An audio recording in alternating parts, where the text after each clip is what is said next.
पाठी आप देख रहे हैं India news Madhya Pradesh. Chhattisgarh bulletin शुरुआत करें उससे पहले आपको लेकर चलते हैं मुख्यमंत्री के कार्यक्रम में। सरपंच भाइयों बहनों, आदरणीय सभी पधारे, जोरदार तालियों से स्वागत करेंगे माननीय मुख्यमंत्री जी। जोरदार तालियों से हम सभी माननीय मुख्यमंत्री जी का स्वागत कर रहे हैं। माननीय मुख्यमंत्री जी मंच पर पधार चुके हैं, उनका आगमन हो चुका है।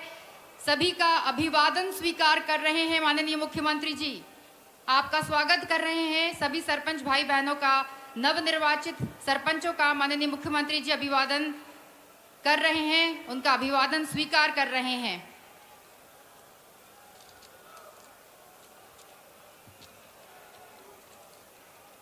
साथ में हैं श्री महेंद्र सिंह सिसोदिया जी, माननीय मंत्री पंचायत एवं ग्रामीण विकास विभाग।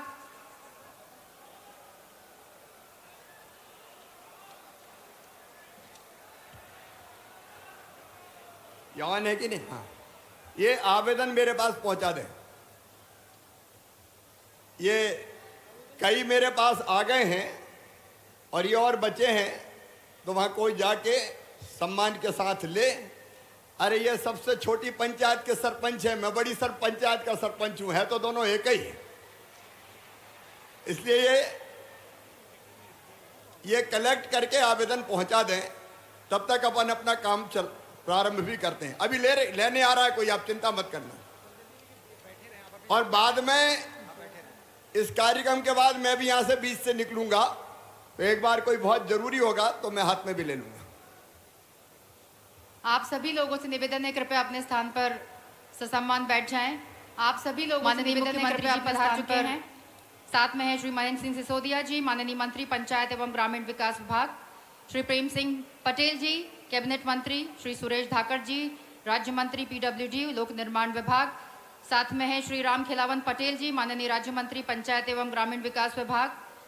साथ में है साध्वी प्रज्ञा सिंह ठाकुर जी, माननीय सांसद भोपाल, श्री विष्णु खत्री जी, माननीय विधायक विधानसभा क्षेत्र बैरसिया भोपाल, श्रीमती मालती राय, माननीय महापौर भोपाल, श्रीमती रामकुमार नौरंग सिंह गुर्जर, माननीय अध्यक्ष जिला पंचायत भोपाल, श्री किशन सूर्यवंशी जी, अध्यक्ष नगर पालिका निगम भोपाल, और साथ में है श्री मलय श्रीवास्तव जी, अपर मुख्य सचिव मध्य प्रदेश शासन पंचायत एवं ग्रामीण विकास विभाग। सभी मंच पर उपस्थित हैं, हम सभी का हार्दिक स्वागत करते हैं और माननीय मुख्यमंत्री जी से निवेदन कर रहे हैं कि कृपया दीप प्रज्वलन कर इस कार्यक्रम का विधिवत शुभारंभ करें। साथ में सभी महानुभावों से निवेदन कि आज के इस महासम्मेलन का दीप प्रज्वलन कर शुभारंभ करने की कृपा करें।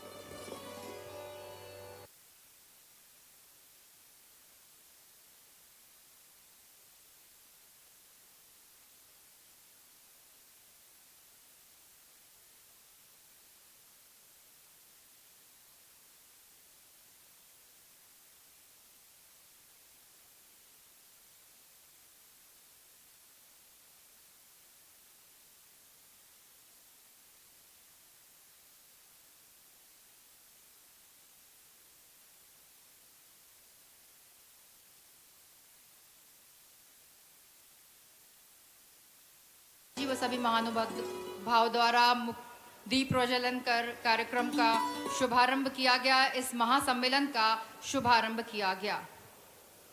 सभी अतिथिगण अपने अपने स्थान पर विराजमान हो रहे हैं। माननीय मुख्यमंत्री जी भी विराजित हैं। अब समय हो चला है मध्य प्रदेश की जीवंतता और जीवटता का प्रतीक मध्य प्रदेश गान।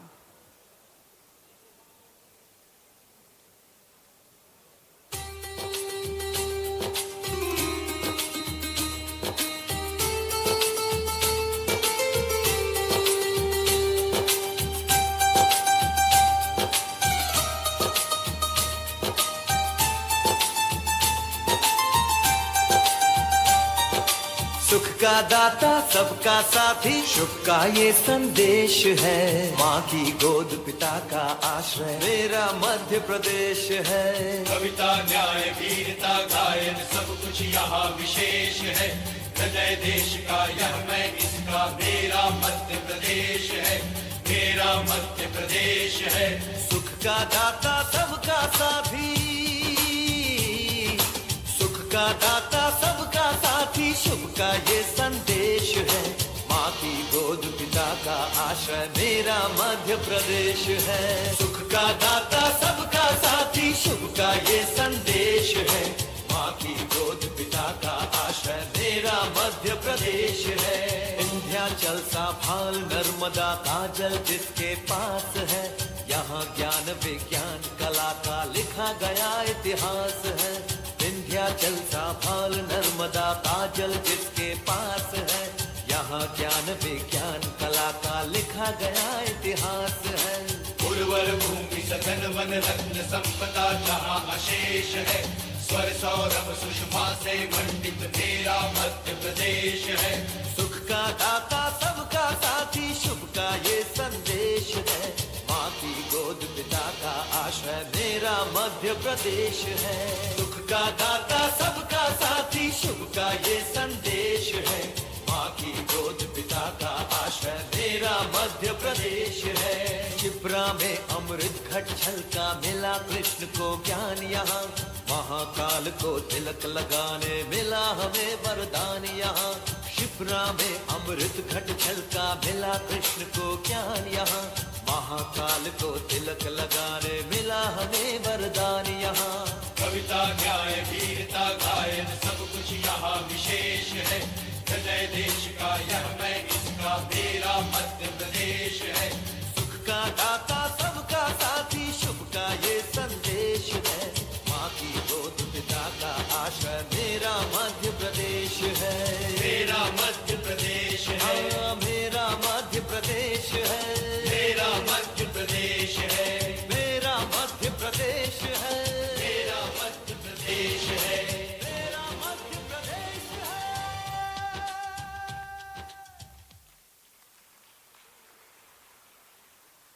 सभी अपने अपने स्थान पर बैठने का कष्ट करें।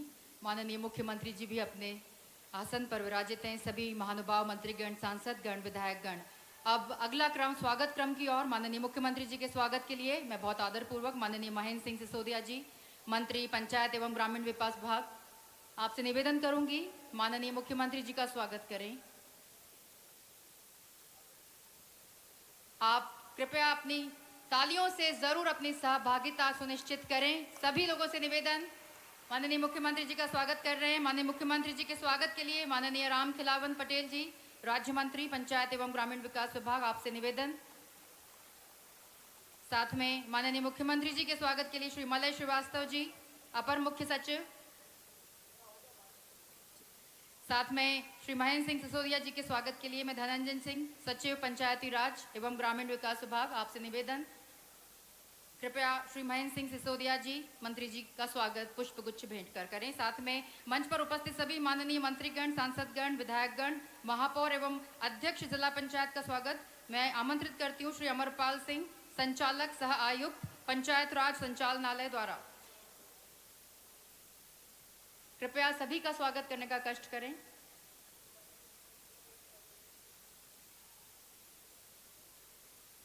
आप सभी से निवेदन, स्वागत सत्कार का क्रम चल रहा है। एक बार जोरदार तालियां सभी सम्माननीय मंच के लिए।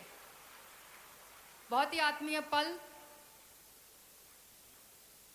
सभी का स्वागत किया श्री अमरपाल सिंह, संचालक सह आयुक्त पंचायती राज संचालनालय।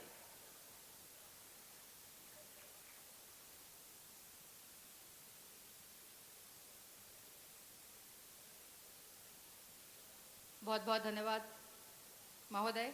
और माननीय मुख्यमंत्री जी के स्वागत के लिए यहाँ पर पंचायत के कुछ प्रतिनिधिगण यहाँ पर मौजूद हैं, जिनके नाम मैं यहाँ पर ले रही हूँ। वे सभी प्रतीक चिन्ह भेंट करना चाहते हैं माननीय मुख्यमंत्री जी को। पंचायत के प्रतिनिधि अनूप सिंह जी बघेल जी, विनोद त्रिपाठी जी, नाथू सिंह सैंधव जी, रावेंद्र मिश्रा जी, संजीव सिंह जी, रवि सिंह जी और विष्णुधर, ये सभी आएंगे और माननीय मुख्यमंत्री जी को प्रतीक चिन्ह भेंट कर उनका स्वागत करेंगे।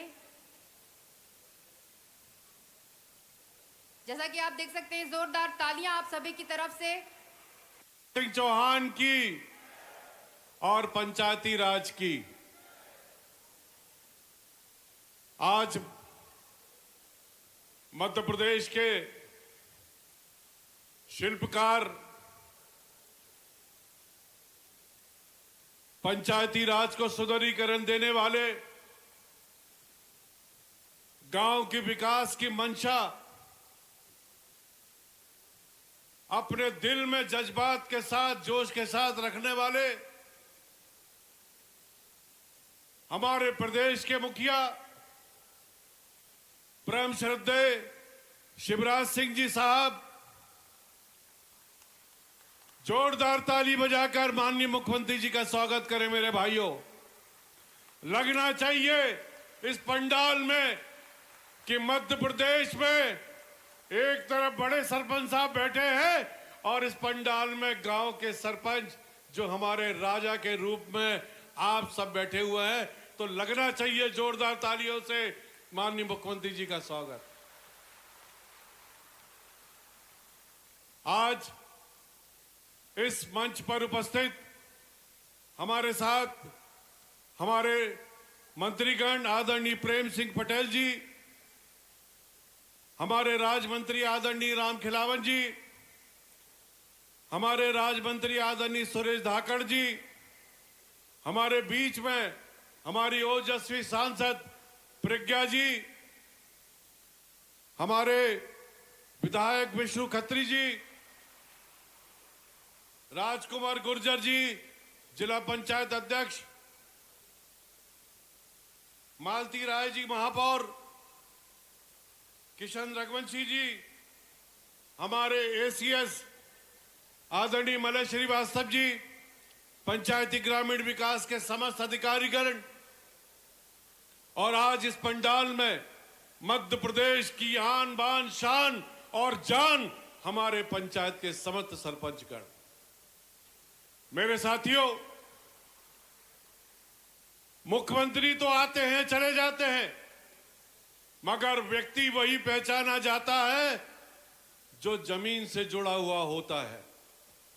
और हमारे मुख्यमंत्री शिवराज सिंह जी चौहान, जिन्होंने हमको निर्देश दिया कि मेरी मंशा है कि मध्य प्रदेश की प्रत्येक पंचायत के सरपंच से मैं सीधा संवाद कर सकूं, और आज ये सम्मेलन उन्हीं के निर्देश और उन्हीं के आशीर्वाद से यहां हम करने जा रहे हैं। मेरे साथियों, भारत गणराज्य क्यों कहलाता है? क्योंकि यहां पंचायती राज व्यवस्था है। यह विश्व का पहला देश है जहां पंचायती राज पूरी तरह से कार्य करता है। हमारे माननीय मुख्यमंत्री जी पंचायतों को पूरी ताकत देना चाहते हैं, जिससे कि मध्य प्रदेश सरकार पूरी तरीके से पंचायतों के माध्यम से विकास करने में सफल हो सके। अगर हमारा गांव विकसित होगा, हमारी पंचायत विकसित होगी, तो निश्चित रूप से जो हमारे प्रधानमंत्री का सपना है, हमारे मुख्यमंत्री का सपना है कि देश को और मध्य प्रदेश को आत्मनिर्भर बनाने का, उस संकल्प को हम पूरा करने में कामयाबी हासिल करेंगे। यह तभी संभव होगा जब मध्य प्रदेश की ग्राम पंचायतें मजबूत होंगी। और आज माननीय मुख्यमंत्री जी ने, मैं देख रहा हूं 2 वर्ष मुझे हो गए पंचायती राज का मंत्री बने हुए, कि हर पल हर दिन अगर उनकी विचार और उनका सोच है तो वो हमारी ग्राम पंचायतों के लिए सोच है। मेरे साथियों, आज हर काम एक गांव यूनिट की तरह कार्य करता है, और हमारा सरपंच उस यूनिट का, उस पंचायत का मुखिया होता है। चाहे वृद्धावस्था पेंशन हो, चाहे राशन वितरण का कार्य हो, चाहे निर्माण कार्य हो, चाहे हितग्राही मूलक योजनाओं का क्रियान्वयन हो, सारा कार्य हमारा ग्राम पंचायत का सरपंच और ग्राम पंचायत करती है। मेरे साथियों, आप चाहें तो अपने ग्राम पंचायत की तकदीर को बदल सकते हैं, और माननीय मुख्यमंत्री जी का पूरा हाथ, पूरा संरक्षण और पूरा आशीर्वाद आप सबके साथ हमेशा बना रहा है। मेरे साथियों,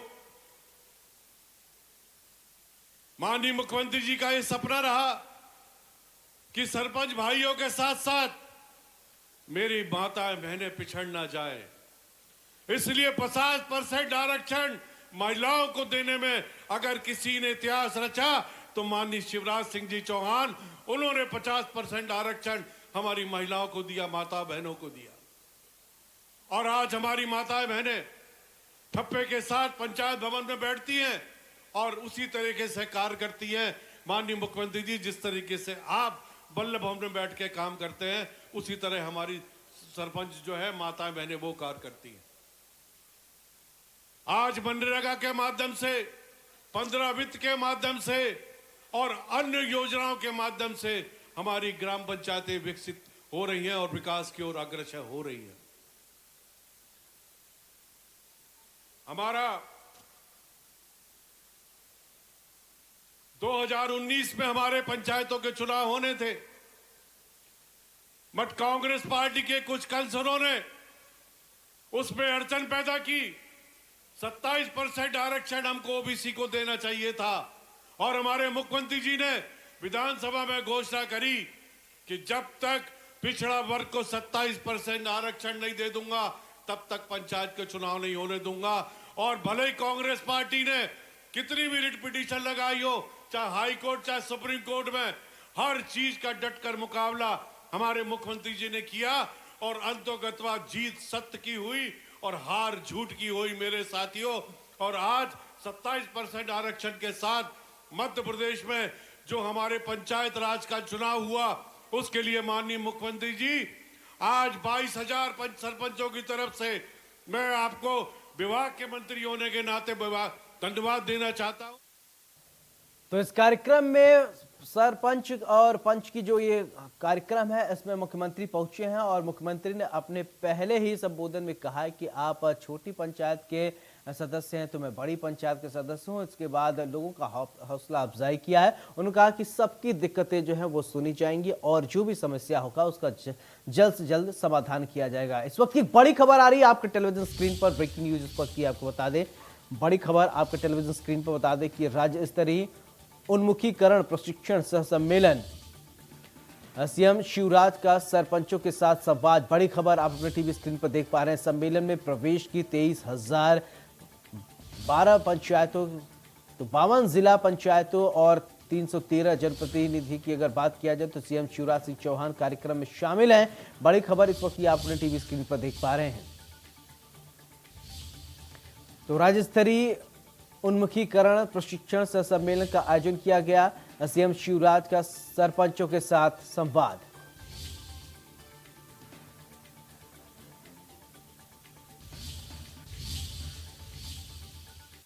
फिलहाल लेते हैं, नमस्कार।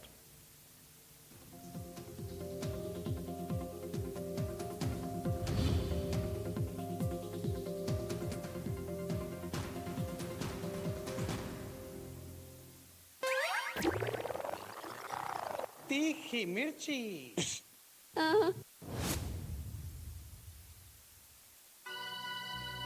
प्लास्टिक के बैग ये छोड़ो, बोतल का प्लेट सब फेंको, इनके इस्तेमाल को रोको, ये जान के दुश्मन है देशवासियों।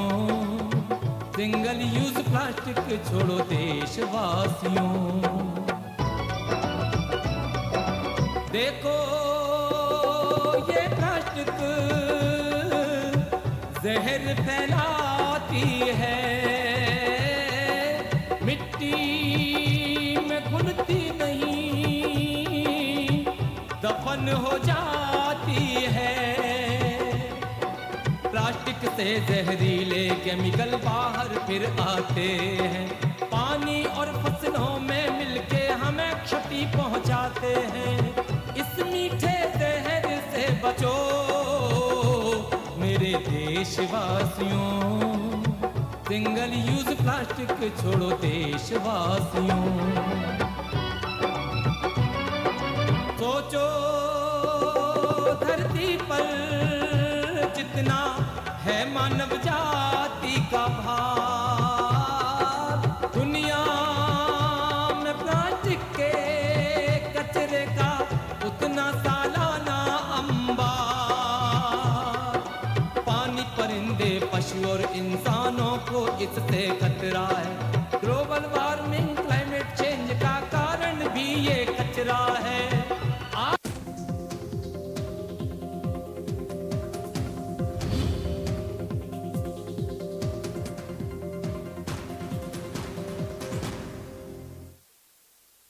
आदरणीय साध्वी प्रज्ञा सिंह ठाकुर जी,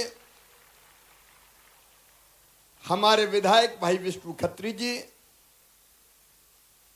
भोपाल की महापौर श्रीमती मालती राय जी, जिला पंचायत की अध्यक्ष बहन श्रीमती रामकुमार नौरंग सिंह गुर्जर जी, हमारे विभाग के अपर मुख्य सचिव मलय श्रीवास्तव जी और अलग अलग सभी पंचायतों से यहां पधारे हुए मेरे प्रिय सरपंच बहनों और भाइयों। आज बहनें थोड़ी कम दिख रही है, 50% तो नहीं दिख रही। ऐसा तो नहीं सरपंच पति ज्यादा आ गए हो। अच्छा, दिख रही बहनें बीच बीच में बैठिए। आप सबका सबसे पहले मैं अपनी ओर से और मध्य प्रदेश सरकार की ओर से हृदय से स्वागत करता हूं, अभिनंदन करता हूं, आप सबको बधाइयां देता हूं। बहुत दिनों से मेरी आपसे मिलने की इच्छा थी। आपकी भी मुझसे मिलने की इच्छा थी कि नहीं थी? इधर वाले नहीं बोल रहे थी कि नहीं? तो मैंने सोचा हर जगह आप ज्ञापन देते हो, अपनी बात कहते हो, इसलिए इकट्ठे ही एक बार बुला लें। और इसलिए तय किया कि भोपाल में एक बार इकट्ठे अपनी चर्चा और बातचीत हो जाए। इसका मतलब यह नहीं कि बाद में चर्चा नहीं करेंगे, जरूरत पड़ेगी तो बार बार मिलेंगे, 1000 बार मिलेंगे। आप सबको धन्यवाद।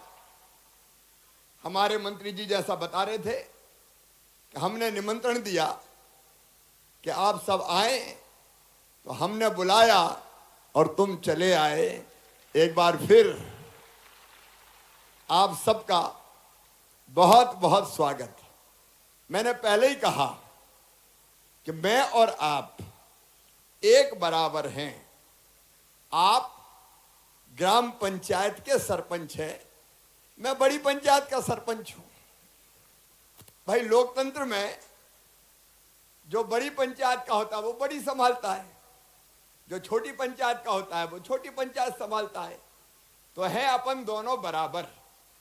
और इसलिए सबसे पहली चीज, मंच पर बैठे हुए हमारे अधिकारी साथीगण भी और बाकी सब, मैं सबसे ये कहना चाहता हूं कि लोकतंत्र में, लोकतंत्र जनता का, जनता के लिए और जनता के द्वारा राज। इस राज में सबसे बड़ी अगर कोई है तो जनता है।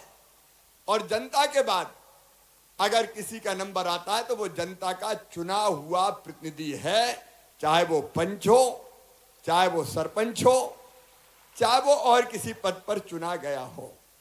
लोकतंत्र में चुनी हुई व्यवस्था ही सबसे ऊपर होती है।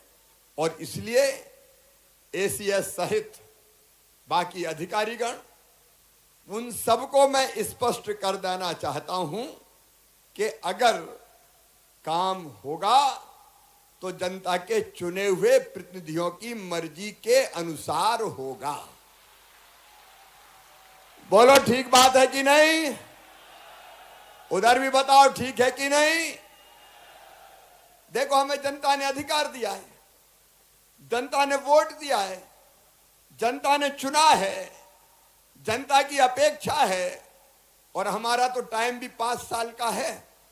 तो 5 साल का ये कार्यकाल सरपंचों का यशस्वी हो और वो ढंग से जनता के संकल्प और सपने पूरे कर पाए। और इसलिए जो त्रिस्तरीय पंचायती राज में आपको अधिकार दिए गए हैं, वो अधिकार आपके ही हाथ में होंगे, उनको और किसी के हाथ में नहीं जाने दूंगा।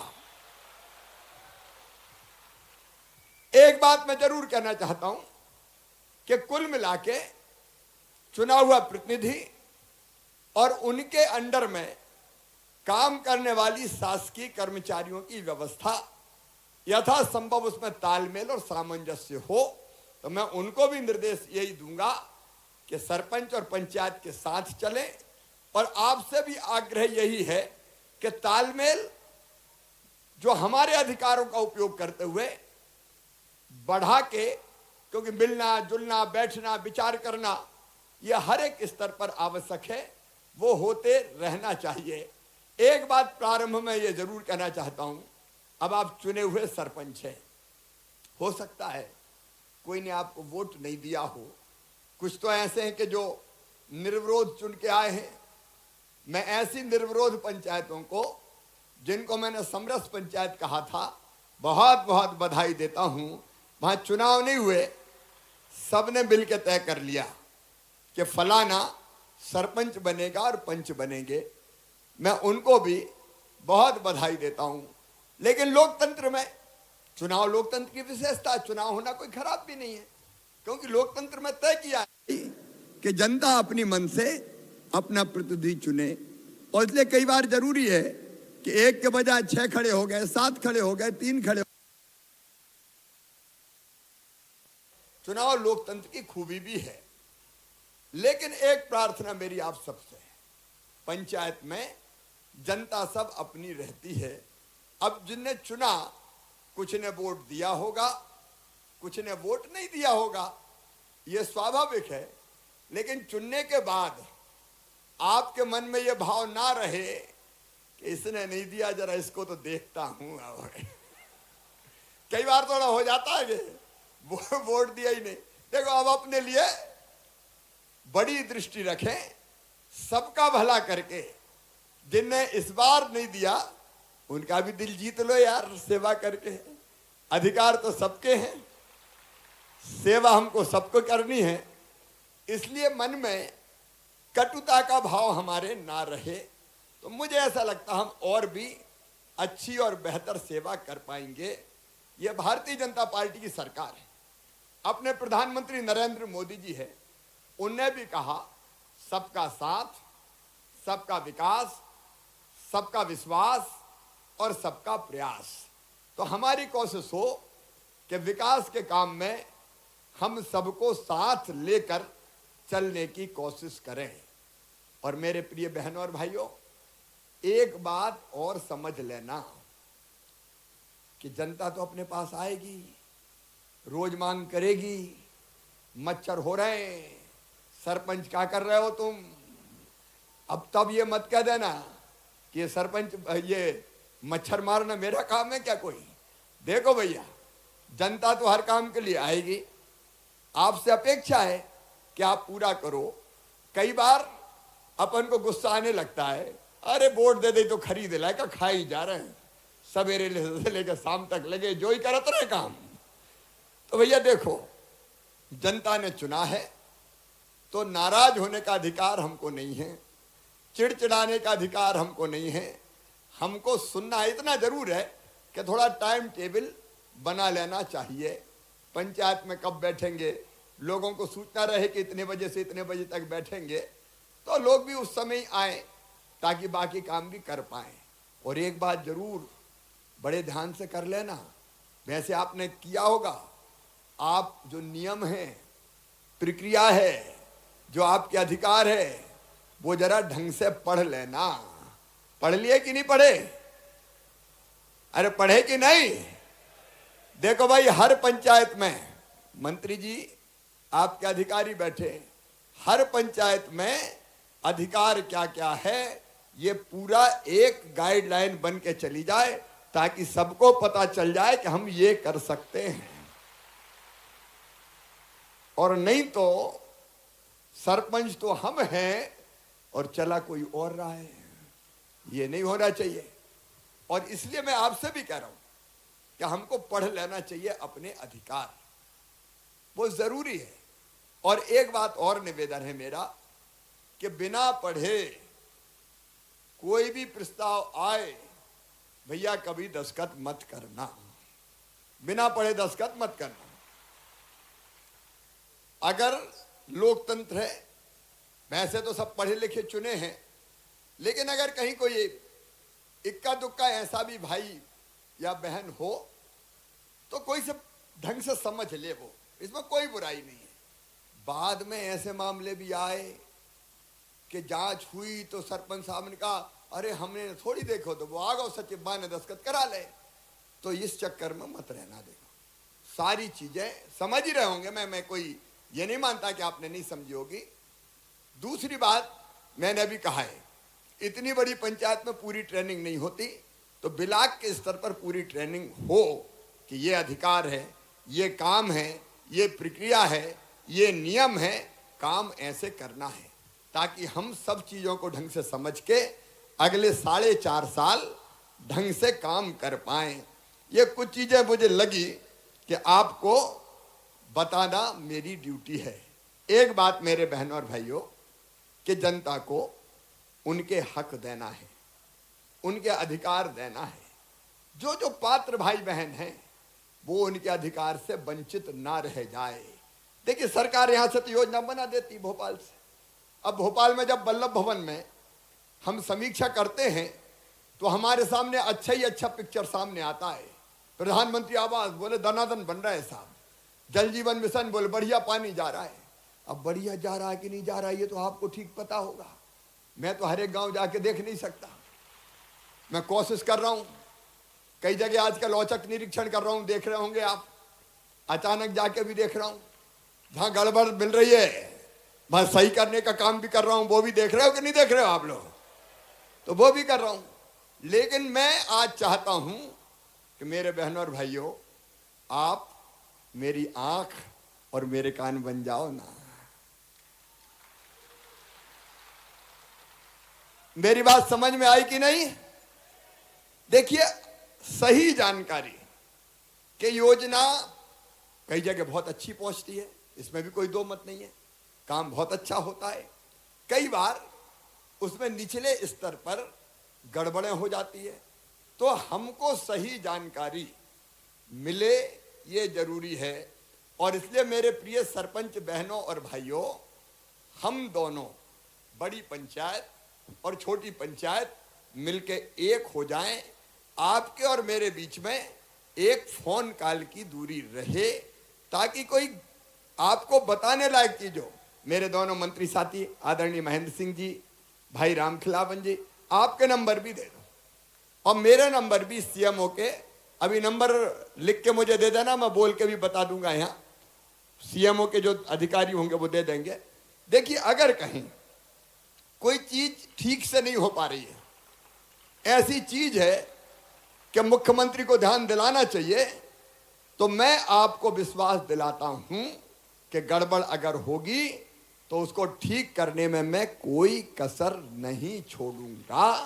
ढंग से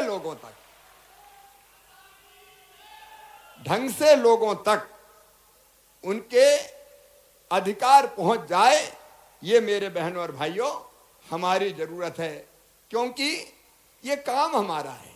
और एक बात और मैं आपसे निवेदन करता हूं कि देखो मेरे बहनों और भाइयों, पंचायत चलाने में जनता का सहयोग, जनता से सीधा जुड़ाव, और इसलिए ग्राम सभा की बैठक आपकी एक नियमित अंतराल के बाद होते रहना चाहिए। ग्राम सभा हो, वो कागजी ना हो, वो वास्तव में ढंग से हो जाए। देखिए जनता के भागीदारी से अगर आप कोई काम करोगे तो मैं मानता हूं उस काम में ज्यादा सफलता आपको मिलेगी। एक बात तुलसीदास जी ने कही है, वो मैं आपके बीच दोहराना चाहता हूं। देखो हमारा काम है सेवा का काम, लोगों की सेवा का काम, और हमारे धर्म ग्रंथों में कहा गया है कि सेवा से बड़ा कोई धर्म नहीं होता। पर हित सरिस धर्म नहीं भाई, पर पीड़ासम नहीं अधमाई। ये देखो दूसरों की सेवा, उससे बड़ा कोई पुण्य नहीं है। मैं एक घटना सुनाता हूं आपको, मेरी बात सब ध्यान से सुन रहे हैं ना? एक घटना सुनाता हूं। देखो अगर हम दिल लगा के काम करते हैं, मेहनत से सेवा के काम में लगते हैं तो आनंद कितना मिलता है।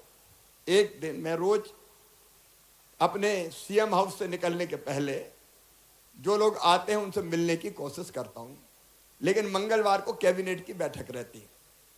कैबिनेट की बैठक के कारण मुझे निकलने की जल्दी रहती है, क्योंकि पढ़ना पड़ता है प्रस्ताव। जैसे मैंने आपसे कहा कि बिना पढ़े मत करना, तो मैं भी बिना पढ़े कोई चीज़ थोड़ी आने देता हूं कैबिनेट में, ढंग से पढ़ना पड़ता है। तो मंगलवार के दिन मैं थोड़ी जल्दी में रहता हूं। तो मंगलवार को एक दिन मैं निकल रहा था सीएम हाउस से, तो मेरे जो कर्मचारी थे उनने मुझे कहा कि साहब एक आदमी मिलना चाहता है। हमने कहा मंगलवार है, आज दिक्कत है, आज नहीं मिल पाएंगे। तो वो रो रहा है। तो मैंने कहा जल्दी बुलाओ, पता नहीं कौन सी ऐसी काम होगा। बुलाया जल्दी से, वो सामने आए। तो मैंने पूछा भैया बताओ जल्दी काम क्या है। तो कहने लगे मामा जी मैं तुम्हें माला पहनाना चाहता हूँ। तो मुझे थोड़ा गुस्सा आ गया कि यार माला पहनाना कोई काम है, आज कैबिनेट की बैठक है, माला पहनाने की आज जरूरत क्या है। बोले नहीं माला तो पहनाना है। तो मैंने कहा इस काम के लिए रोका। बोले तुम मुझे नहीं पहचाने। मैंने कहा नहीं तो।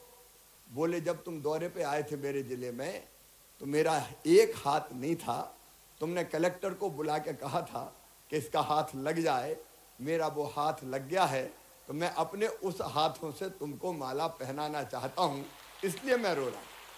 मेरी आंखों में आंसू आ गए और इतना आनंद हुआ कि आप कल्पना नहीं कर सकते। किसी दुखी की सेवा कर देना मन को आनंद और प्रसन्नता से भर देता है। और इसलिए भाव अपना ये रहे कि हम बेहतर ढंग से लोगों की अच्छी सेवा कर पाएं। मैं सच मानता हूं इतना आनंद आएगा आपको कि जीवन धन्य हो जाएगा। इससे बड़ा पुण्य और कोई दूसरा सच में नहीं होता। देखो इस भाव से काम करेंगे तो आनंद आएगा। और दूसरा भाव ये है कि मर गए फिर आ गया ये सवेरे से परेशान करने, तो फिर अपन चिड़चिड़ाते हैं। कई बार मन में ऐसा भाव आता है कि सवेरे सवेरे आ गए। तो अगर काम का दृष्टिकोण बदल जाएगा तो काम करने में आनंद आएगा। अब देखिए कुछ जवाबदारी मैं आपको देना चाहता हूं। कुछ ज्ञापन आपने मुझे दिए हैं तो वो मेरी ड्यूटी है कि उनमें जो कठिनाई आपने बताई उनमें से जो हल हो सके वो हल करूं। मैं उसके बारे में भी चर्चा करूंगा, उसके बारे में भी बात करूंगा। लेकिन कुछ चीजें ऐसी है जिसकी अपेक्षा मुझे, भैया बैठ जाओ सरपंच, मैं बाद में मिलते हुए जाऊंगा, ऐसा मत। कुछ चीजें ऐसी है जिसकी अपेक्षा मुझे आपसे है, तो कुछ आपको अपेक्षाएं हैं, कुछ मुझे अपेक्षाएं हैं। तो मुझे जो आपसे अपेक्षा है वो बताऊं क्या? सब नहीं बोल रहे, बताऊं क्या? देखो नंबर 1, आप कोशिश करो कि अपने गांव को हम समरस गांव बनाएं। अब चुनाव निपट गए, चुनाव के बाद हम सब कैसे मिलके एक हो सकते हैं? क्या ये हो सकता है कि हम तय करें कि हमारे गांव में अगर छोटे मोटे झगड़े हैं तो वो झगड़े पुलिस में नहीं जाएंगे, हम बैठ के समाधान करने की कोशिश करेंगे। लेकिन छोटी छोटी चीजों में लड़ाई झगड़ा हुआ, कहा सुनी हुई और एफआईआर हुई, तो फिर पुलिस वाले पहुंच गए गांव में। उसके बाद आपसी झगड़े में ही आप ये मानो ऊर्जा भी खर्चा होती है अपनी, और धन का भी अपव्यय होता है, धन भी फालतू जाता है। एक कोशिश कर रहे, मैं नहीं करता कि 100%, हाँ बड़ा कोई झगड़ा हो गया, कोई 302 कोई 307, तो पुलिस आएगी।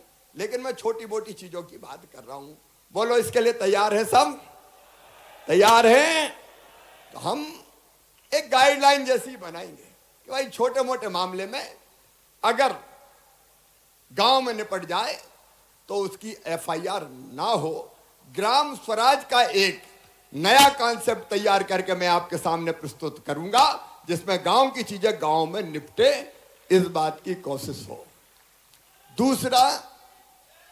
दूसरी चीज वो, और मैं आज आपसे निवेदन करना चाहता हूं, बड़ी उम्मीद से मैंने आपको बुलाया है। देखिए बड़ी खुशी की बात है और मैं आप सबको बधाई दे रहा हूं। आपके प्रयत्नों से हुआ है ये। पश्चिमी भारत में ग्रामीण, देखो स्वच्छता में शहरी स्वच्छता में मध्य प्रदेश नंबर 1 है हिंदुस्तान में, हम नंबर 1 पे हैं। इंदौर जैसे शहर ने चमत्कार किया है, लेकिन ग्रामीण क्षेत्र में भी, पश्चिम जोन में, गांव में भी स्वच्छता में मध्य प्रदेश नंबर 1 पर है। अब हम क्या ये फैसला कर सकते हैं कि मेरी ग्राम पंचायत स्वच्छ ग्राम पंचायत होगी? ये शिवराज सिंह चौहान नहीं कर सकता, ये सरपंच पंच और उनकी टीम ही कर सकती है। कूड़ा काय को गली पे सड़क पे पड़ा रहे, पानी काय को खुले में बहे, हम कैसे बेहतर व्यवस्था, हर व्यक्ति शौचालय में जाए, टॉयलेट का उपयोग करे, ये स्वच्छता से कई बीमारियां दूर होती है। तो एक मेरी अपेक्षा है कि हमारा गांव स्वच्छ रहे। बोलिए, इसके लिए तैयार हैं आप? उधर वाले भी तैयार हैं? स्वच्छ गांव हम बनाने की कोशिश करें। एक बात और मैं आपसे कहना चाहता हूं, उसके बारे में आप विचार करो मेरे प्रिय सरपंच बहनों और भाइयों, कि मैं रोज पेड़ लगाता हूं। आपको पता है कि नहीं? मैं रोज पेड़ लगाता हूं। जैसे मैं रोज भोजन करता हूं, वैसे ही मैं रोज पेड़ लगाता हूं, और 3 पेड़ लगाता हूं, इसलिए कि उतनी ऑक्सीजन का हम उत्पादन तो कर दें जितनी सांस लेने के लिए हमको चाहिए।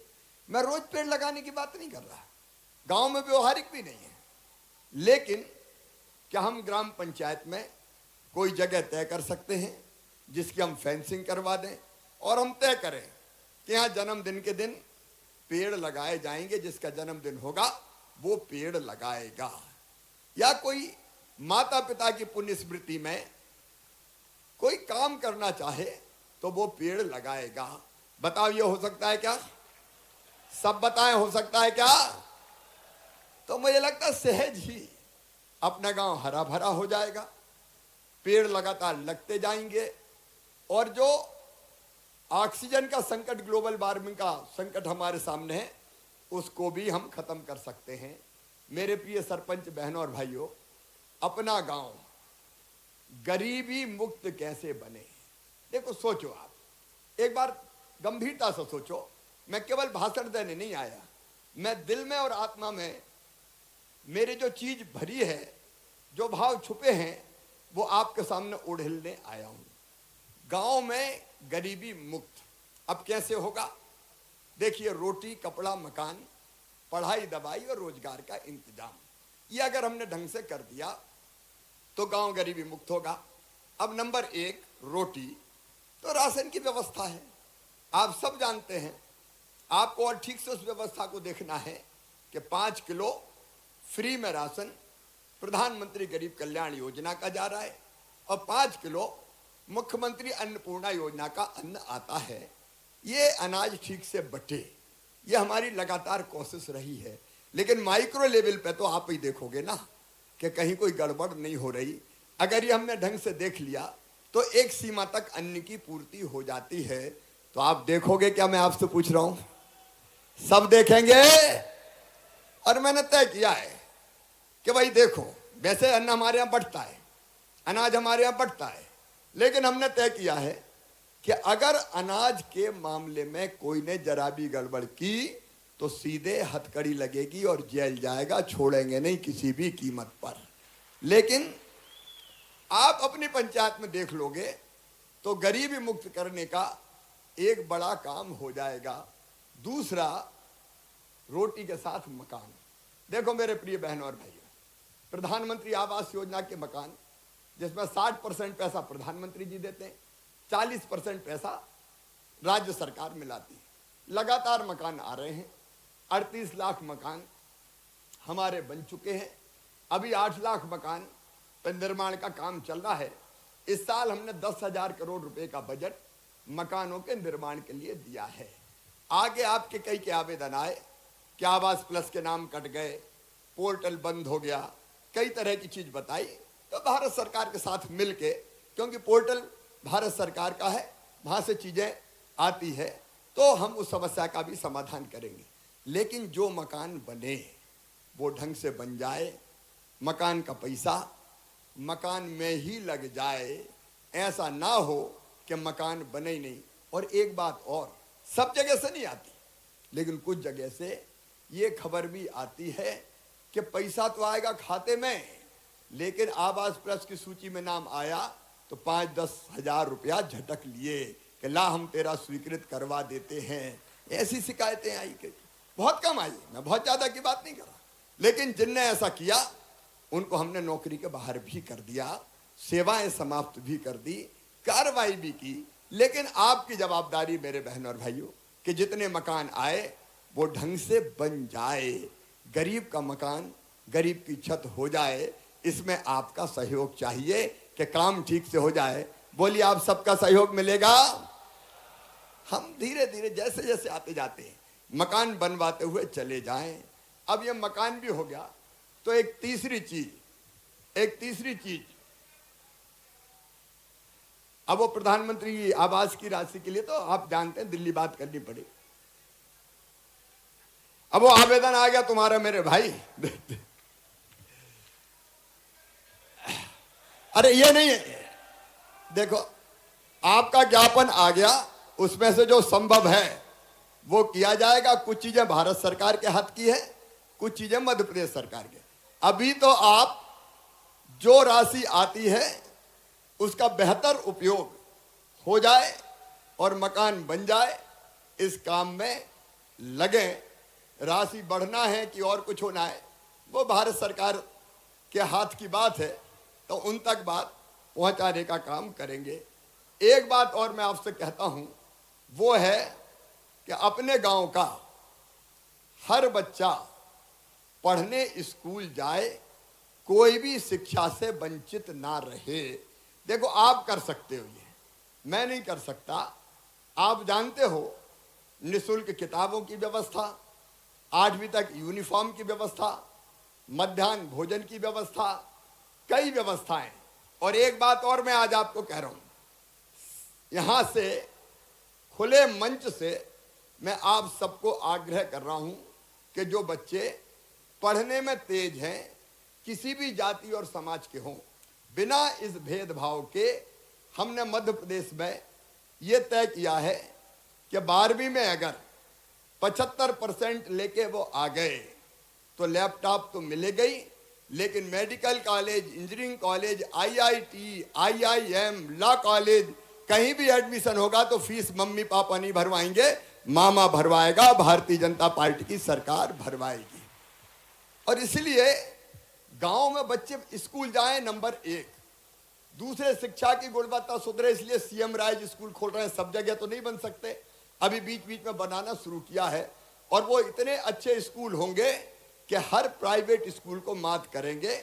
मैं उसके विस्तार में नहीं जा रहा, क्योंकि उनमें जो भवन ही बन रहे हैं वो 35-35, 30-30 करोड़ रुपए के बन रहे हैं। वहाँ लैब, वहाँ लाइब्रेरी, वहाँ प्लेग्राउंड, खेल का मैदान, वहाँ स्मार्ट क्लास, सबका इंतजाम करने की कोशिश कर रहे हैं। मेरी कोशिश रहेगी कि सरकारी स्कूल की जो शिक्षा है वो प्राइवेट स्कूल से बेहतर हो जाए, और एक दिन वो आए कि प्राइवेट से निकाल के लोग सरकारी स्कूलों में बच्चों का एडमिशन कराएं।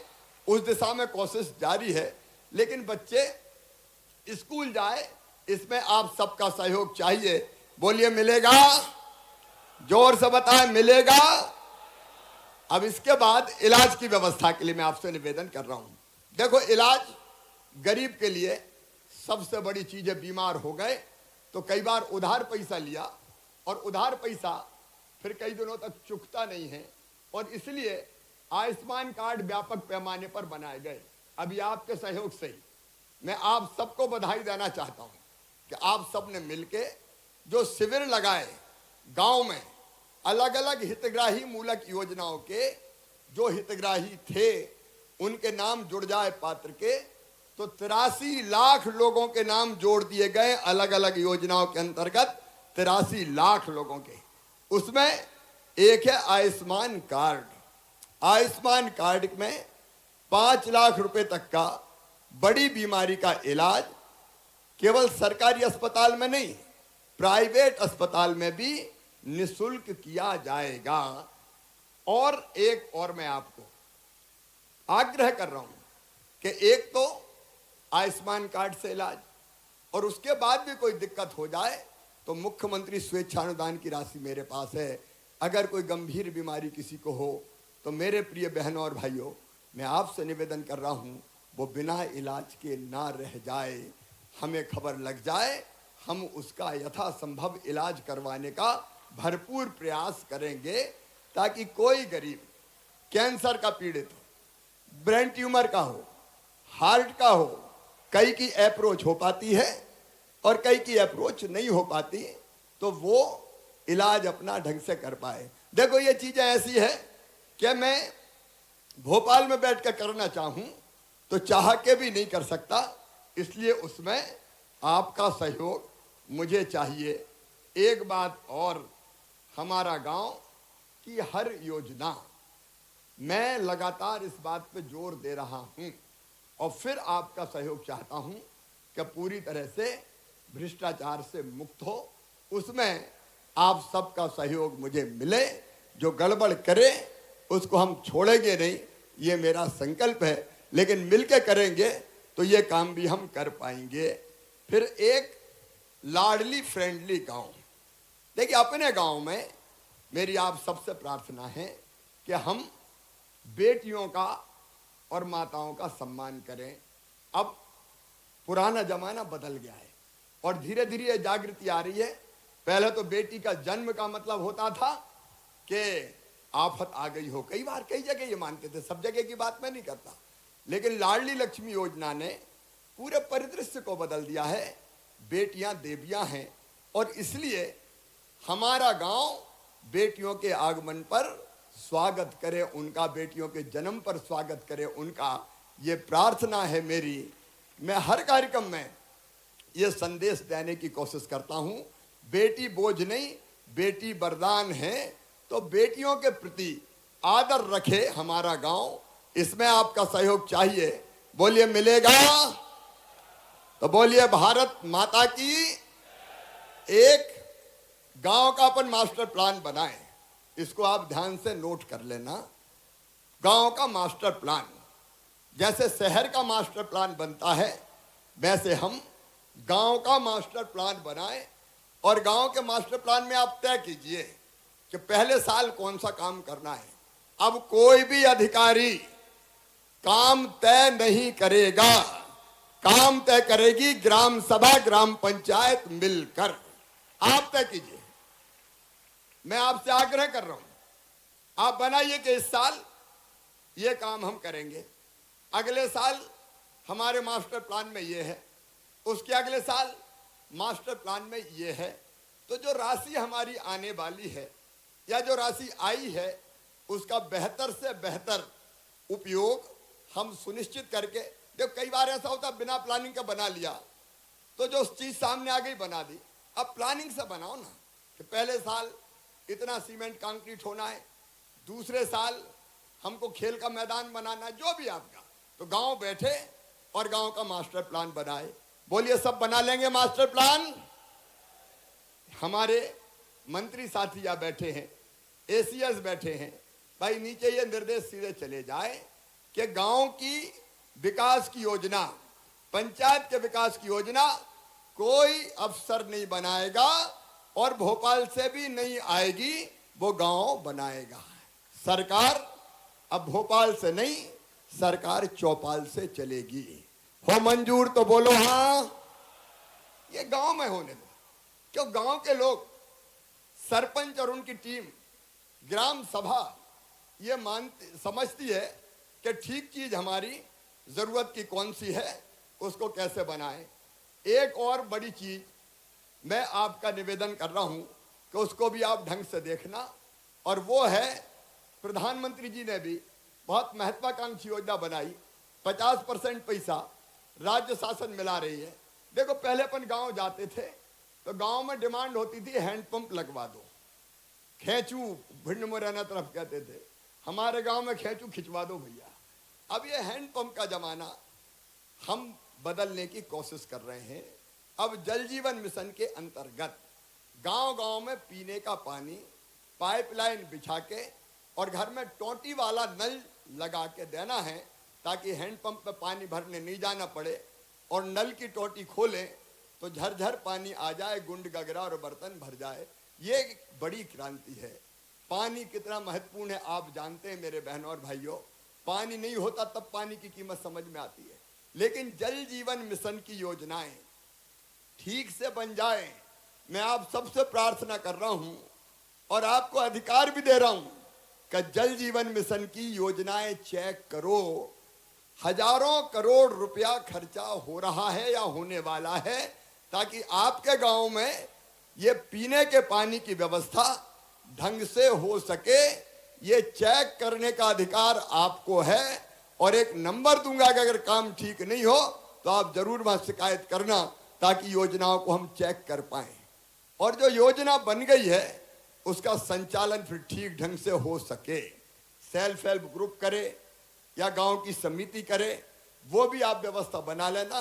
नहीं तो कई बार पेयजल की योजना बन गई और फिर नल में पानी है ही नहीं, टंकी बन गई, पाइपलाइन बिछ गई, उपयोग हो ही नहीं रहा, सूखी टंकी खड़खड़ा रही है और कौआ बैठ रहे हैं बाप है।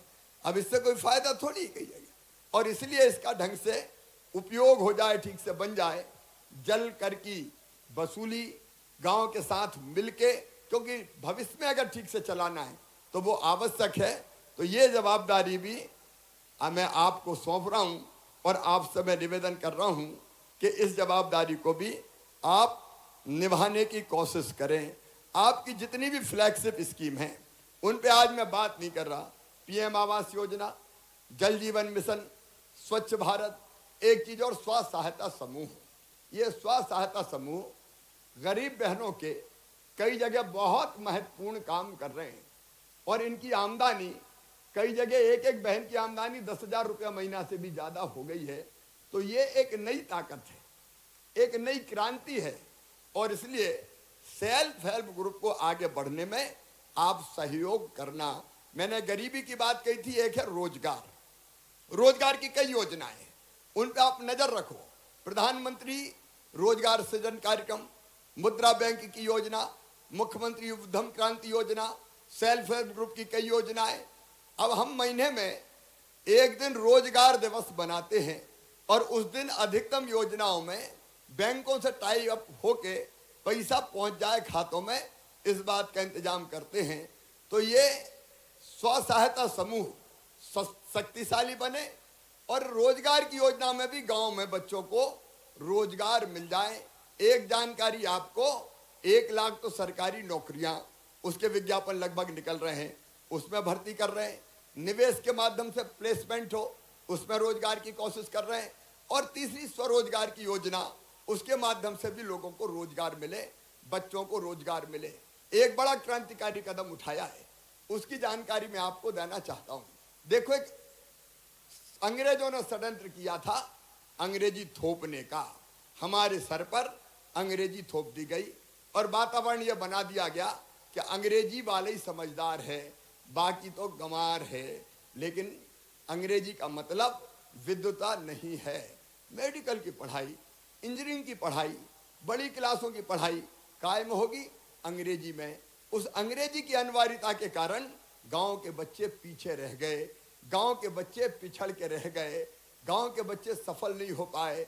और इसलिए हमने मध्य प्रदेश की धरती पर तय किया कि अंग्रेजी की अनिवार्यता नहीं रहेगी, मेडिकल इंजीनियरिंग की पढ़ाई भी हिंदी में की जाएगी। हिंदी में पहला राज्य अपना मध्य प्रदेश बना जहां तय कर दिया अंग्रेजी की अनिवार्यता समाप्त, हिंदी में पढ़ाई की जाएगी। और इसलिए देखना, अब गरीब के बेटा बेटी भी, किसान के बेटा बेटी भी डॉक्टर बनेंगे। लेकिन जरूरी है कि हमारे पढ़ाई का काम चलता रहे।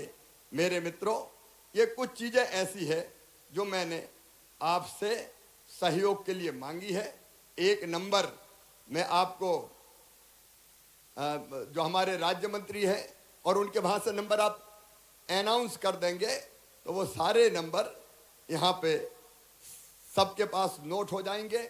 एक मेरा मुख्यमंत्री निवास का नंबर नोट करके दें, पीछे कौन सा है? हाँ, मुख्यमंत्री कार्यालय का एक ये नंबर नोट करके रखो। और ये हमारे मंत्री द्वय का नंबर वहां से अनाउंस होगा जब ये कार्यक्रम खत्म होगा। एक मुख्यमंत्री कार्यालय का नंबर है 0755 ये कोड है 0755, इसके बाद नंबर है 244 223 1 244 2231। ये मैं आपको भेजूंगा अभी। इन चीज़ों में जो मैंने सहयोग मांगा है उसके लिए इसके साथ 2-3 चीज़ें और आपके समस्याओं के बारे में थोड़ी मुझे चर्चा करनी है जो आपने मुझे बताई।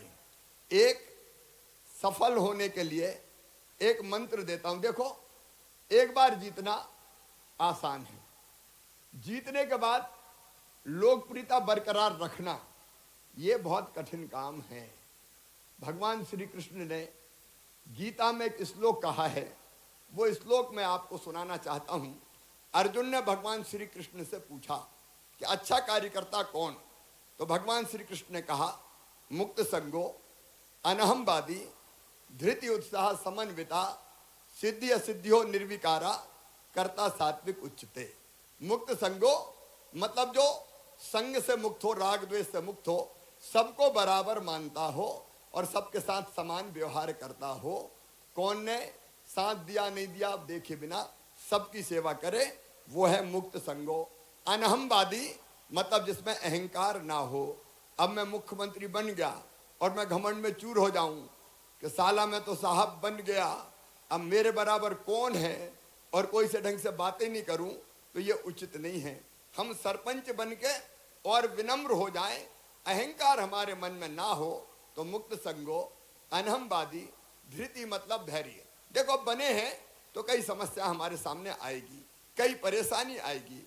मैं भी परेशानियों का सामना करता हूं, तो हम धैर्य ना खोएं, उसमें से रास्ता निकालने की कोशिश करें। कोई शिकायत कर रहा है, कोई लगा रहा है पीछे से, कोई काम नहीं करने दे रहा है, कई तरह की चीजें आती है, फील्ड में आती कई तरह की चीजें। तो वैसे में भी हम धैर्य से रास्ता निकालें, धैर्य ना खोएं। तो मुक्त संगो, अनहमवादी, धृति और उत्साह मतलब काम करने का उत्साह हमारे मन से कभी समाप्त ना हो, उत्साह से भरे रहें तो हम बेहतर कर पाएंगे। और सिद्धि असिद्धियों निर्विकारा, सफलता मिली तो ठीक है, नहीं भी मिली तो घबराए नहीं। ऐसे कार्यकर्ता को सात्विक कार्यकर्ता कहते हैं। तो ये हम ध्यान रखते हुए काम करें कि दिक्कत आएगी, परेशानी आएगी, मुसीबत आएगी, बाधाएं भी आएगी। आप अच्छा काम करोगे। अब अगर गांव में अनुशासन बनाना है, गांव में अतिक्रमण ना हो, व्यवस्था अच्छी बनी रहे, तो थोड़ी बहुत बाधा आएगी। सब एक जैसे तो होते नहीं है, तो उन बाधाओं को भी धैर्यपूर्वक सामना करते हुए अनुशासन और व्यवस्था गांव में बना के रखने का काम अगर आप करेंगे, तो हम गांव इतने बेहतर बना लेंगे कि लोग उदाहरण देंगे। कई पंचायतों का लोग उदाहरण देते हैं कि फलानी पंचायत देख लो, वहां इतना अच्छा काम हुआ है। मैं चाहता हूं मित्रों कि आपकी पंचायत भी उन पंचायतों में से हो कि लोग ये कहें कि अगर काम देखना है तो चलो फलानी पंचायत का देख लो। एक आदर्श पंचायत, एक आइडियल पंचायत अगर आपकी पंचायत को आपने बना दिया तो काम करने में आनंद आएगा और पीढ़ियां नाम लेगी कि फलाने जी सरपंच बने थे, तब हमारी ये काम प्रारंभ हुए थे और हमारा गांव ऐसा बन गया। अब आपने कुछ आवेदन अपनी समस्याओं के संबंध में सौंपे हैं, उनमें कई तरह की चीज है, अलग अलग आवेदन हैं। उनमें से कुछ चीजों पे मैं आज चर्चा करूंगा, कुछ चीजों को हम वर्कआउट करेंगे। सबसे पहली और सबसे बड़ी चीज जो आपने कही है कि समस्त निर्माण कार्यों की टीएस और जो तकनीकी प्राकलन हैं वो एसओआर कम है और एसओआर में भेद है, अलग अलग है। एक विभाग के लिए अलग है और दूसरे विभाग के लिए अलग है, और इसलिए आज ही हम ये फैसला कर रहे हैं कि एसओआर में परिवर्तन किया जाएगा और जो प्रचलित दरें हैं बाजार की, उन प्रचलित दरों के हिसाब से नया एसओआर बना दिया जाएगा ताकि वो व्यवहारिक हो, वो ठीक हो, और जो लागत काम में आती है उस काम को आप ठीक ढंग से कर पाएं। नहीं तो पता चला अठन्नी आई और खर्चा रुपया का है तो पैसा कहाँ से आएंगे फिर। फिर काम समय पर नहीं होता, काम ठीक नहीं होता। और इसलिए न्याय ये कहता है, मंत्री जी एसीएस बैठे आज ही, मैं वहां निर्देश दे रहा हूं, एसओआर की दरें तत्काल प्रभाव से बदल दी जाएं, ताकि जो रियल खर्चा है वो रियल खर्चा आ जाए, तो उसके हिसाब से अपने काम हो जाए। ये अन्याय है कि पैसा है नहीं और कह रहे इतना काम कर दो। और एक बात ये भी सही है, आप परीक्षण कर लें, एक विभाग के रेट अलग और दूसरे विभाग के रेट अलग, ये नहीं होना चाहिए। इसको पूरी गंभीरता से करके आदेश जारी किए जाएंगे, आप इसमें चिंता मत कीजिए। आपने एक बात और कही रोजगार सहायकों के बारे में, कुछ जगह पंचायत सचिव नहीं है, उनकी पूर्ति कर दी जाएगी और रोजगार सहायक स्थानांतरित हो सकें, एक पंचायत से दूसरी में भेज दिए जाए तो यह भी कर दिया जाएगा। ठीक है, तो इसको भी कर दिया जाएगा। आपने मनरेगा की व्यवहारिक जो जानकारी है उस आधार पर आपने कहा मनरेगा में कपिल धारा के कुआं खोदने की फिर से अनुमति दी जाए। तो कपिल धारा के कुएं जहां जरूरी है वहां बनाए जाएंगे, उसकी अनुमति हम तत्काल प्रभाव से देने का काम करेंगे। और उसमें आपने महंगाई को देखते हुए उनकी लागत और कैपिंग की सीमा बढ़ाई जाए, तो उसको भी महंगाई को बढ़ी हुई दरों को देखते हुए इसकी व्यवस्था भी कर दी जाएगी ताकि वो फिर से बन सके। आपने ये भी कहा है कि सुदूर संपर्क सड़क योजना, अब इसमें मेरा कहना है, आपसे मेरा कहना है कि इसमें प्राथमिकता देना आप खेतों की सड़क को। ठीक है, अरे सब बोलो ठीक है। गांव की सड़कें हम कोशिश करेंगे कि अलग फंड से बनाएं, लेकिन खेतों की सुदूर सड़क संपर्क योजना हम फिर से प्रारंभ कर रहे हैं। लेकिन उसमें प्राथमिकता खेत की सड़कों को दे देना आप, क्योंकि कई बार किसान ये मांग करते हैं कि खेत में जाने का रास्ता नहीं है, पगडंडी गड़वाट बनी है, तो वो बन जाएगी तो फसल का आना जाना ये सुगम हो पाएगा। बोलिए सबका सहयोग मिलेगा इसमें। अब इसके साथ आपने ये बात भी की है, 15वें वित्त की राशि चूंकि वो आती है भारत सरकार से, लेकिन राज्य वित्त की जो राशि आती है उस राशि को हम और ज्यादा आप जो योजना बनाएंगे उसके हिसाब से जारी करने का काम करेंगे। जो भारत सरकार का है वो हम भारत सरकार को लिखने का काम करेंगे।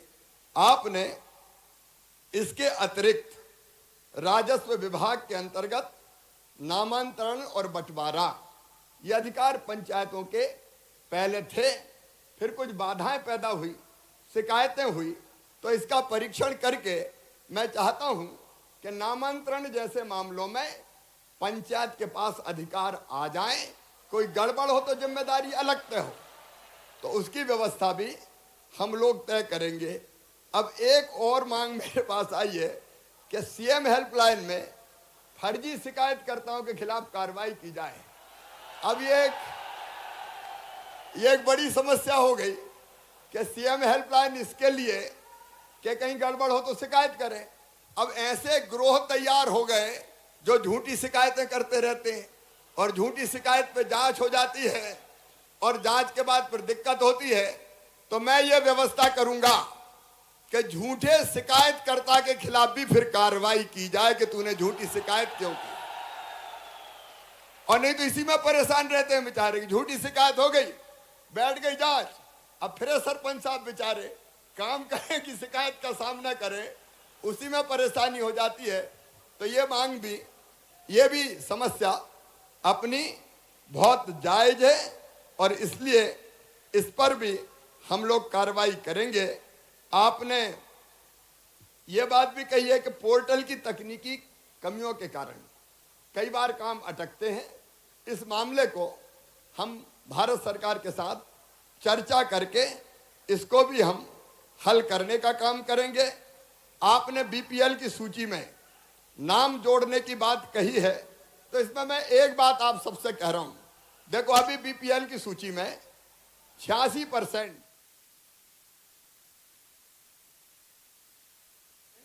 नाम जुड़ चुके हैं, लेकिन फिर भी मैं आपको यह अधिकार दे रहा हूं कि कोई जायज नाम अगर बीपीएल की सूची में छूट गया हो तो प्रक्रिया करके आप उसको भेज दो, हम उस नाम को जोड़ लेंगे जो सही नाम है। राशन की सूची में अगर कोई सही नाम छूट गया हो तो उसको हम जरूर जोड़ेंगे।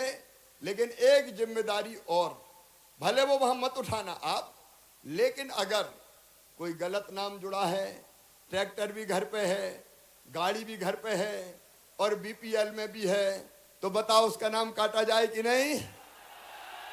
तो भाई ये एक बार तय हो जाए, कोई गरीब छूटे ना।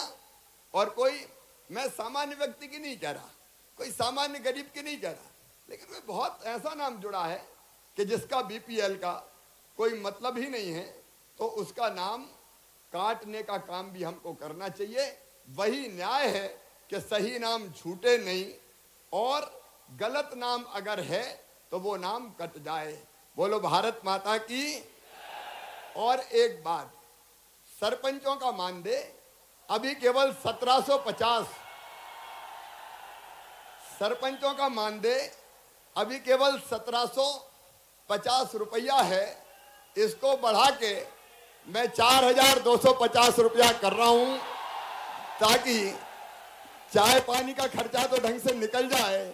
नहीं तो हर एक सरपंच साहब से मांगते हैं, तो इसको भी मैं अभी बढ़ाने का काम करता हूं। मेरे प्रिय बहनों और भाइयों, जो संभव हो सकता है वो हम सबको मिलकर करने की कोशिश करना चाहिए। मैं सरकार, एक बात ध्यान से सुन ले, मैं सरकार आप सबके साथ मिलकर चलाना चाहता हूं, ताकि नीचे तक सारी चीजें ठीक से पहुंच जाए, काम हो जाए। बोलिए सबका साथ मिलेगा, सबका साथ मिलेगा तो मिलकर काम करेंगे, गांव को बेहतर से बेहतर बनाएंगे। मामा हर कदम पे आपके साथ खड़ा होगा, साथ चलेंगे और गांव की तस्वीर भी बदलेंगे और जनता की तकदीर भी बदलेंगे। अंत में एक बात, अपने गांव को मेरी प्रार्थना है, अपने गांव को हम कोशिश करें कि हम नशा मुक्त बनाने की कोशिश करेंगे। बोलिए करेंगे? तो मेरे साथ बोलिए। एक और पेशा पंचायतों में एक काम कर लेना, तेंदुपत्ता अगर ग्राम सभा तोड़ना चाहती है तो 15 दिसंबर तक ग्राम सभा में प्रस्ताव पारित करना पड़ेगा कि तेंदुपत्ता हम तोड़ेंगे और हम बेचेंगे। तो वो 15 दिसंबर के पहले प्रस्ताव पास करके जरूर भिजवा दे, ये मेरा निवेदन है। और एक बात सुनना ध्यान से, ग्राम स्वराज की नई कल्पना मैं और जल्दी आपके सामने लेके आ रहा हूं, ताकि गांव के सारे काम गांव के प्रतिनिधि मिलकर करें और सरकार केवल उनका मार्गदर्शन करने का काम करे। और एक बात और कह रहा हूं, ग्राम पंचायत में प्रशासकीय स्वीकृति के अधिकार आपको 15 लाख तक के हैं, उनको बढ़ा के 25 लाख रुपया कर दिया जाएगा। अभी हमने 15वें वित्त आयोग की 1472 करोड़ रुपए की राशि जारी कर दी है, तो वो भी आपके खातों में पहुंच रही है। जब बीच में कमलनाथ आए थे तो वित्त आयोग का पैसा ही जारी नहीं किया था। ये पैसा कभी मैं रुकने नहीं दूंगा, सीधे पंचायतों के पास पहुंचेगा।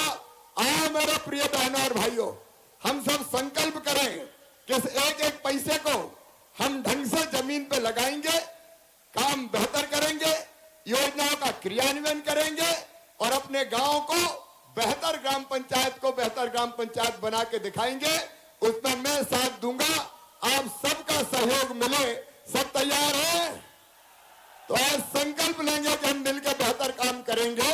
और ये संकल्प लेने के लिए अपने अपने स्थान पे खड़े होके, अपने अपने स्थान पे खड़े होके दोनों हाथ ऊपर उठा के, आप भी आगे आ जाएं सब, दोनों हाथ ऊपर उठा के और दोनों मुट्ठी बांध के हम सब संकल्प लेंगे कि अपने गांव को बेहतर बनाने में हम कोई कसर नहीं छोड़ेंगे। मेरे साथ बोलिए, भारत माता की, भारत माता की, भारत माता की। बहुत बहुत धन्यवाद, प्रणाम, नमस्कार।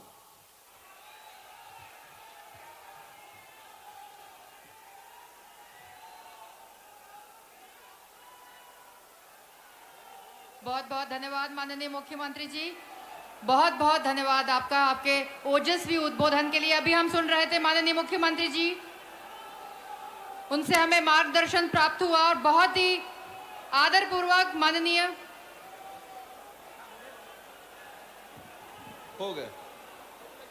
आज के कार्यक्रम के मुख्य अतिथि मध्य प्रदेश को बीमारू राज्य से विकसित राज्य बनाने वाले तो नवनिर्वाचित सरपंचों के साथ आज जम्बूरी मैदान में शिवराज सिंह चौहान ने संवाद किया। इसी के साथ साथ ओजस्वी भाषण भी उन्होंने तमाम सरपंचों को दिया है। इसी के साथ इस बुलेटिन में अभी के लिए बस इतना ही।